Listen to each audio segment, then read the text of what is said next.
Last night I checked out Marvel's Eternals. This is the brand new movie directed by Chloe Zhao, and it's based on the old Jack Kirby created comic books from the 70s, which I've read a little bit of, but I found them a little impenetrable, to be honest. And it's about a whole bunch of new heroes, these Eternals, that haven't been a part of any of the Marvel Cinematic Universe films before. We've had some allusions to the Celestials, these giant creatures which factor into the storytelling of Eternals, but essentially this is a big epic movie to set up who these characters are, why they're on Earth, why they haven't been involved in any of the conflicts that humans have gotten into, or even the superhumans have gotten into on Earth. They didn't take part in any of the battles against Thanos. This movie explains it all, and sometimes to its detriment. Sometimes the exposition is so heavy in this movie, it's numbing. You're just like, okay, all right. I was excited to see this, though, because I was a big fan of what Chloe Zhao did with Nomadland. I thought that was a beautiful picture, and I thought it did a great job of humanizing a part of society that I was really unfamiliar with. The ability to tap into the human experience is going to be an interesting element to these godlike creations in these Eternals. And I thought, okay, well, this is a really fascinating, risky, cool choice for Marvel to tap Chloe Zhao to direct this big superhero epic. And I think she's brought something quite, lovely to the frame. I think this is a great looking movie. The visual effects, like we can kind of come to expect from any of the Marvel movies, are pretty damn sweet. What's cool is that there's this kind of documentary vibe to the way that Chloe Zhao frames her characters and her scenes. It feels very cinema verite, like it just feels stripped down and authentic. A lot of shots after magic hour, a little bit into the twilight area, so things are a little bit muted and everything just feels palpable and real. And then you thread in all of these incredible visual effects that Marvel has access to, and it's impressive. It's visually, it's like, wow, okay, that was really quite lovely. The challenge is, of course, with this movie, as in any team movie, is to kind of give real time to each of the different characters that you're introducing, and in this case, for the very first time. And I think that was the biggest failing with this movie, is that this is a film about a bunch of characters. I think there's like 11 different Eternals. We've got Richard Madden as Icarus, we have Angelina Jolie as Thena, we have Gemma Chan as Cersei, Salma Hayek as Ajax, Don Lee as Gilgamesh, Kumail Nanjiani as Kingo, Barry Keoghan as Druig, Lia McHugh as Sprite, Lauren Ridloff as Makari, and Brian Tyree Henry as Phastos, and I'm sure I'm forgetting a whole bunch of other ones too. Anyways, every time any one of these characters comes into a scene with another one of these characters, they remind you what the characters' names are. It takes until like the movie's, maybe 3/4 done before you start to really know who the names are. I thought they were calling Thena Athena for the whole movie, and then at one point Angelina Jolie just says, no, it's Thena. It's not Athena. And so that was my biggest issue with this movie, is like, I don't know you. I don't know you, and even though you're trying to, put all of these different flashbacks with all of these different scenes where the Eternals are interacting with humans and all the humans think they're gods, because of course they would, and hell, we would if they appeared in modern day Earth. All of that visually and thematically is interesting, but without any emotional connection to this, it's just like vignette scene, superpower scene, vignette scene. They're having a chat, they're having a talk about something that happened in outer space and that was created several thousand years ago, and these two characters were a couple for hundreds and hundreds of years, and now they're not. It's like, I don't know you. I don't care, And so that's the way I sat. I felt like this whole movie was completely unnecessary. They illustrate the characters, they illustrate their place in the Marvel universe for sure. I don't care though, and that's step one. Get us to care about these characters. And I was thinking about Joss Whedon's Justice League, which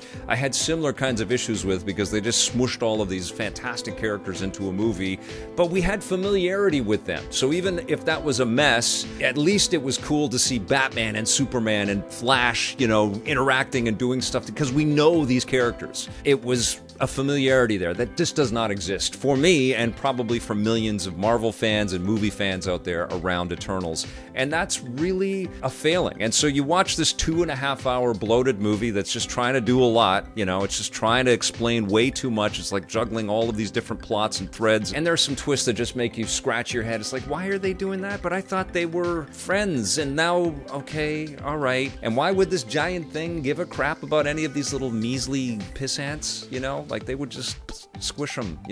There's lots of moments where it's just like, I don't know. Like they really tried to squish a comic book which lives beyond the panels and in your imagination, and they tried to squish all that onto the screen and make it make sense in 2.5 hours, and it's asking a hell of a lot from the audience, asking a hell of a lot even from MCU fans. And I was one of those people that was skeptical about Guardians of the Galaxy. I'm like, I didn't know any of these characters, and there's a talking tree that only says one thing. How the hell am I going to care about any? James Gunn did it. There was a smart, snappy script and great performances, and suddenly I love Rocket and I love Groot. I loved what they did with that. But with this, I don't know. I mean, there's some attempts to inject personality, but everybody's kind of somber, and the gloominess of the frame, which I think is an interesting aesthetic, doesn't really help, and the costumes that these superheroes wear aren't really super heroic. I think what it is, the bottom baseline, is that there's a lack of familiarity and a lack of intersection with what we know from Marvel. Like there's a global earthquake that happens in this film, but we don't see anything from the other Marvel heroes. We don't see them interacting. They don't come and chat with the Eternals. We don't see them on newscasts or anything like that. It exists in isolation, and that just doesn't make sense after all of the attempts to kind of build up this connected, threaded universe across 20 plus movies that Marvel's already done. They chat about the other Marvel superheroes and some of the other superheroes in this. So now that Captain Rogers and Iron Man are both gone,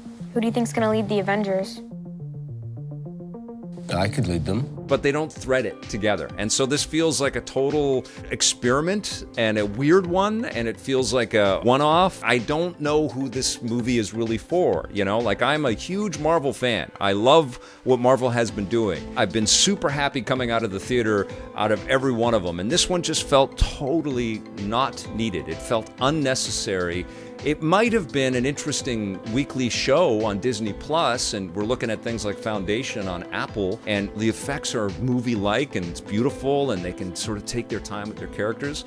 Another choice that I definitely would have done here, because Cersei, played by Gemma Chan, is the most interesting character by far in this. They could have salvaged this as a film if they had chosen specifically to tell this movie from the vantage point of Cersei. It would have been kind of cool to see how she talks about her friends. We would have had some of the similar types of vignettes, but it would have been from her vantage point, and it would have been that kind of a plot device. It would have almost been like her journaling her very, very long lifetime on planet Earth. And that would have been more interesting, and then we would have humanized that character even a little bit more, and maybe we would have started to care a little bit more about the universe. But the way that it is, it's just like these characters get some time, and then these characters get some time. It's just this big, messy concoction. There's a real effort to give everybody their moments and their comedic little beats and things like that. I also was really a big fan of what Barry Keoghan did with his Druig performance. He was sullen and mumbled quite a bit, but he was interesting, he was memorable. And I also thought Lauren Ridloff's Makari was pretty cool. She's the speedster in there.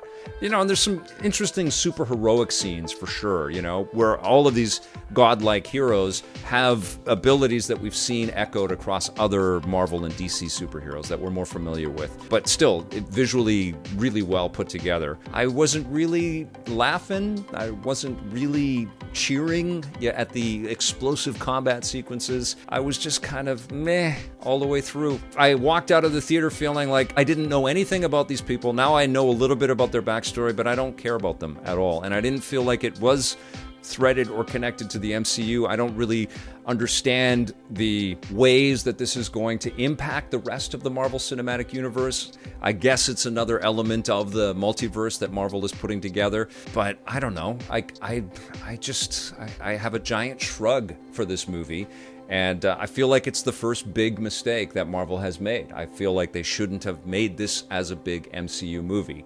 This would have been way better served as a television show. And that shocks me. You guys know I've been loving these Marvel movies for a long, long time, but this one, totally unnecessary. I'm going to give Eternals a 5.5 out of 10.